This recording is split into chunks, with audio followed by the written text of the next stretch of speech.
नमस्कार। हम बायोलॉजी पढ़ रहे हैं और बायोलॉजी में हम पढ़ रहे हैं डेवलपमेंटल बायोलॉजी के बारे में। बीएससी थर्ड ईयर का इम्पोर्टेंट पेपर है। आप आगे एमएससी वगैरह करते हैं तो उसमें भी डेवलपमेंटल बायोलॉजी सब्जेक्ट आपके पास आता है। देखिए हम क्या पढ़ रहे थे, हम पढ़ रहे थे टेरेटोजेनेसिस के बारे में। पिछली वाली क्लास के अंदर मैंने टेरेटोजेनेसिस क्या होता है, कैसे होता है, इसे टेरेटोजेनेसिस ही क्यों कहते हैं, ये कुछ मैंने लगभग एक या दो पैराग्राफ आपको लिखवा दिया था और समझा भी दिया था। लेकिन मैंने टेरेटोजेनेसिस के टाइप नहीं बताए थे। मैं आज आपको बताऊंगा टेरेटोजेनेसिस के टाइप। फिर भी मैं एक बार आपका रिवीजन करवा देता हूं। टेरेटोजेनेसिस होता क्या है? टेरेटोजेनेसिस को विरूप उत्पत्ति भी कहते हैं। इसको हिंदी में विरूप उत्पत्ति, इसको हिंदी में विरूप उत्पत्ति भी कहते हैं। ठीक है, देखो सामान्य संरचना विकास द्वारा सामान्य बच्चे का जन्म होता है। नॉर्मल ऑन्टोजेनेटिक डेवलपमेंट द्वारा नॉर्मल बेबी का बर्थ होता है। परंतु ऑन्टोजेनेटिक डेवलपमेंट या संरचना विकास गतियों ऑन्टोजेनेटिक डेवलपमेंट या संरचनात्मक जो विकास है उस दौरान अगर क्या हो जाए, कोई त्रुटि हो जाए, कोई एबनॉर्मलिटी उत्पन्न हो जाए तो एबनॉर्मल बेबी का बर्थ होता है। और वह बेबी क्या कहलाता है? वह बेबी मोस्टर या टेरेटा कहलाता है। क्या कहलाता है? मोस्टर या टेरेटा कहलाता है। क्या बोल रहे हैं? संरचना विकास अगर सामान्य है तो सामान्य बेबी जन्म लेगा। अगर संरचना विकास असामान्य हो गया तो असामान्य बेबी लेगा। और वह जो बेबी है ना, वो क्या कहलाता है? वो मोस्टर कहलाता है या टेरेटा के नाम से जाना जाता है। ऑन्टोजेनेटिक डेवलपमेंट के दौरान कोई एबनॉर्मलिटी उत्पन्न हो जाने से एबनॉर्मल बेबी का बर्थ होता है, जिसे मोस्टर या टेरेटा कहते हैं। और इस प्रक्रिया को क्या बोलते हैं? टेरेटोजेनेसिस बोलते हैं, विरूप उत्पत्ति कहते हैं। टेरेटोजेनेसिस के द्वारा ही तो कौन जन्म लेता है? मोस्टर या टेरेटा बेबी जन्म लेता है। ठीक है, आज हम क्या पढ़ेंगे? आज हम पढ़ेंगे टाइप ऑफ टेरेटोम्स और टाइप ऑफ एनोमलीज के बारे में पढ़ेंगे। दोनों एक ही शब्द है। टेरेटोम्स भी लिख सकते हैं या एनोमलीज भी लिख सकते हैं। मैंने दोनों वर्ड इसलिए लिख दिए ताकि आपको समझ में आ जाए, आप कंफ्यूजन ना हो। टाइप्स ऑफ टेरेटोजेनेसिस भी लिख सकते थे, टाइप्स ऑफ टेरेटोम्स भी लिख सकते हैं, टाइप्स ऑफ एनोमलीज भी लिख सकते हैं। तो यहां पर आप देखिए टाइप्स ऑफ टेरेटोम्स और टाइप्स ऑफ एनोमलीज। जो विरूपताएं उत्पन्न हो जाती है उनके प्रकार के बारे में हम पढ़ेंगे, उनके टाइप के बारे में हम पढ़ेंगे। एनोमलीज को क्या बोलते हैं? एनोमलीज को बोलते हैं असंगतियां। और टेरेटोम्स को क्या बोलते हैं? विरूपताएं। आज हम पढ़ेंगे असंगतियों के प्रकार के बारे में। 2 टाइप की असंगतियां उत्पन्न हो जाती है ऑर्गेनिज्म में या एनिमल्स में। ठीक है, structural anomalies and functional anomalies. जो स्ट्रक्चरल जो एनोमलीज होती है ना, वो किसी ऑर्गेनिज्म की स्ट्रक्चर में उत्पन्न होती है। किसी एनिमल की स्ट्रक्चर ही चेंज हो जाती है। जैसे कि आप मेरी स्ट्रक्चर देखिए शरीर की, मेरे अंदर आपको 2 हाथ दिखाई दे रहे हैं ठीक ठाक, बिल्कुल पैर दिखाई दे रहे हैं बिल्कुल ठीक ठाक है। ठीक है, लेकिन स्ट्रक्चरल एनोमलीज के दौरान क्या होता है? जो बेबी ने बर्थ लिया उसमें पता चले उसमें लेग का डेवलपमेंट ही नहीं हो पाया, पैर ही नहीं बन पाया। ठीक है, जो उसका जो हाथ है उसका ही डेवलपमेंट नहीं हो पाया। ठीक है, तो ये वाली जो एनोमलीज है, कौन सी एनोमलीज कहलाएगी? स्ट्रक्चरल एनोमलीज कहलाएगी। और सुनो, 2 आईज होती है, पता चला एक ही आईज है। ठीक है, होठ का ही डेवलपमेंट नहीं हुआ, एक कान ही नहीं है।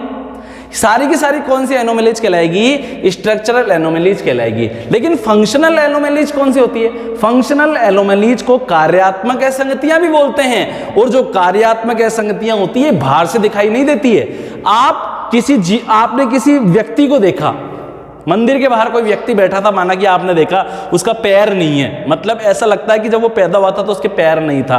कौन सी एनोमलीज है? उसे स्ट्रक्चरल एनोमलीज है। ठीक है, लेकिन एक व्यक्ति को आपने देखा बिल्कुल स्वस्थ दिख रहा है बाहर से, उसको कौन सी एनोमलीज हो सकती है? फंक्शनल एनोमलीज हो सकती है। फंक्शनल एनोमलीज बाहर से नहीं दिखाई देती है, ये आंतरिक होती है, ये डीएनए में पाई जाने वाली एनोमलीज होती है।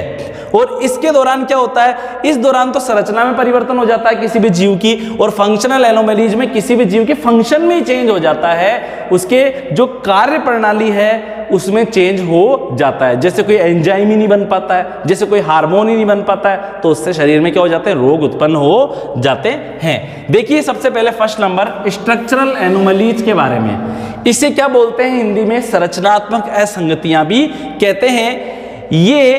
ये एनोमलीज एनिमल के फिनोटाइप को अफेक्टेड करती है। ये जो असंगतियां हैं ये किसी भी जीव के फिनोटाइप को, मतलब लक्षण प्रारूप को क्या करती है, अफेक्टेड करती है, परिवर्तित करती है। फिनोटाइप और जीनोटाइप छोटी क्लासों में आप पढ़ के आ चुके हैं। फिनोटाइप क्या होता है, कोई भी जीव बाहर से कैसा दिखाई देता है, ये उसका फिनोटाइप है।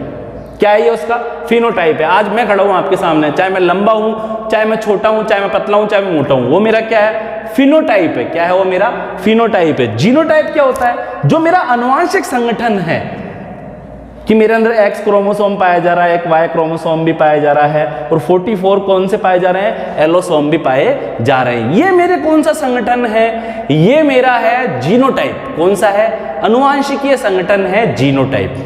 आ रही है बात आपको समझ में। तो स्ट्रक्चरल एनोमलीज का मतलब ही क्या है, फिनोटाइप में परिवर्तित हो जाना। कोई जीव बाहर से कैसा दिखाई दे रहा है उसमें ही चेंज हो जाना, बाहरी परिवर्तन को ही तो क्या बोल रहे हैं, स्ट्रक्चरल एनोमलीज के नाम से जाना जा रहा है।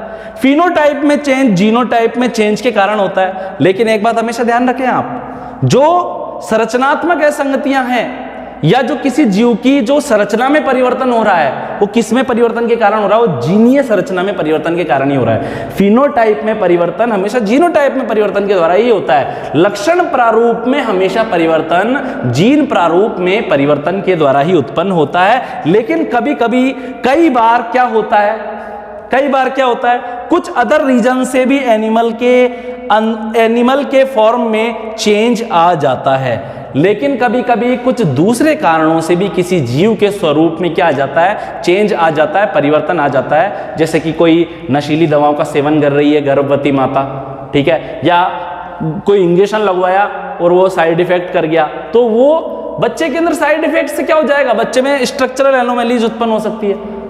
आई बात आपको समझ में, ठीक है।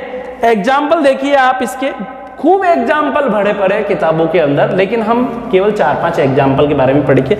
आज अपन केवल एक एग्जाम्पल देख रहे हैं, नेक्स्ट क्लास के अंदर बाकी के एग्जाम्पल देखेंगे। फिर हम किसके बारे में पढ़ेंगे, फंक्शनल एनोमलीज के बारे में पढ़ेंगे। देखिए आप एग्जाम्पल, डेवलपमेंटल फेलियर के बारे में हम पढ़ेंगे। परिवर्धनात्मक विफलता, किसके बारे में पढ़ेंगे अपन, परिवर्धनात्मक विफलता। परिवर्धन मतलब क्या होता है, परिवर्धन मतलब होता है, इंग्लिश में बोलते हैं डेवलपमेंट। डेवलपमेंट मतलब होता है विकास। आज मेरे हाथ का डेवलपमेंट बिल्कुल सही हो पाया है, तभी तो मेरा हाथ सही है और मैं आराम से लिख रहा हूं, आराम से चल पा रहा हूं, आपको पढ़ा पा रहा हूं। आ रही है बात आपको समझ में। लेकिन डेवलपमेंटल फेलियर हो जाए, परिवर्धन में विफलता उत्पन्न हो जाए, तो उसके कारण क्या हो सकती है, स्ट्रक्चरल एनोमलीज उत्पन्न हो सकती है। क्या उत्पन्न हो सकती है, स्ट्रक्चरल एनोमलीज उत्पन्न हो सकती है। इस टाइप की एनोमलीज किसी प्रीमोर्डियम के डेवलपमेंट ना हो पाने से होती है। इस टाइप की जो एनोमलीज होती है वो कब होती है, किसी प्रीमोर्डियम के डेवलपमेंट ना हो पाने से होती है। ये प्रीमोर्डियम क्या है, प्रीमोर्डियम क्या है, प्रीमोर्डियम का मतलब क्या होता है कि क्या होता है, जो जायगोट होता है ना, जायगोट से एम्ब्रियो बनता है, और एम्ब्रियो में तो बनते हैं हार्ट, ब्रेन, नर्वस सिस्टम, और ये हैंड हो गया और हमारा लेग हो गया। ये सब किसके अंदर बनते हैं, ये सब एम्ब्रियो में ही तो बनते हैं। अब क्या होता है, हमेशा है ना, हैंड बनने से पहले क्या बनता है, प्रीमोर्डियम बनता है छोटा सा, ठीक है। लेग बनने से पहले प्रीमोर्डियम बनता है, ठीक है। अब क्या हो जाए, प्रीमोर्डियम का डेवलपमेंट ही नहीं हो पा रहा है, तो उसके कारण कौन सी एनोमलीज उत्पन्न हो सकती है, डेवलपमेंटल फेलियर नाम की स्ट्रक्चरल एनोमलीज उत्पन्न हो सकती है।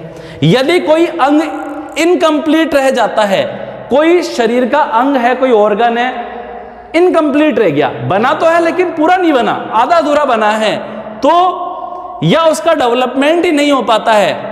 कई बार क्या होता है, बॉडी के अंदर कोई ऑर्गन है, बना तो सही लेकिन आधा अधूरा बना, या फिर कभी कभी क्या हो सकता है, ऑर्गन बना ही नहीं। कई बार आप लोगों को देखते हो हाथ आधा ही होता है जन्म से ही, या जन्म से एक ही आंख है, जन्म से एक ही पैर है। या कभी कभी क्या होता है, कभी कभी क्या होता है, जैसे जन्म से आधा हाथ है, यहां तक, सिर्फ यहां तक, ये आगे का पोर्शन नहीं है, ठीक है, अधूरा, अपन बोल सकते हैं इनकम्प्लीट डेवलपमेंट है, अधूरा परिवर्धन है, अधूरा विकास है, ठीक है। अब एक ऐसा बच्चा जन्म लिया जिसके हाथ ही नहीं है, बिल्कुल यहां से ही गायब हो गया, क्या है वो, पूरी तरह से उसके अंदर क्या हो पाया है उसके जो हाथ है उसका डेवलपमेंट ही नहीं हो पाया है। तो कोई अंग इनकम्प्लीट भी रह जाता है, या उसका कभी कभी तो डेवलपमेंट ही नहीं होता है, या तो आधा अधूरा हो सकता है, या फिर कभी कभी तो होता ही नहीं है बिल्कुल ही।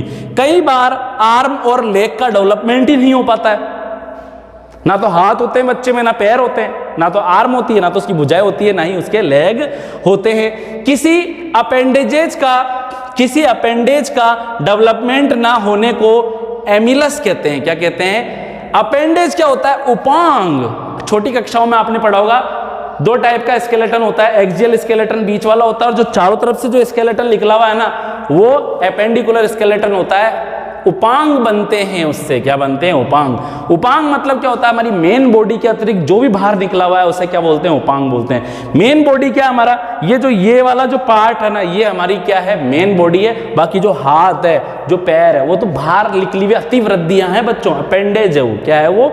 उपांग है।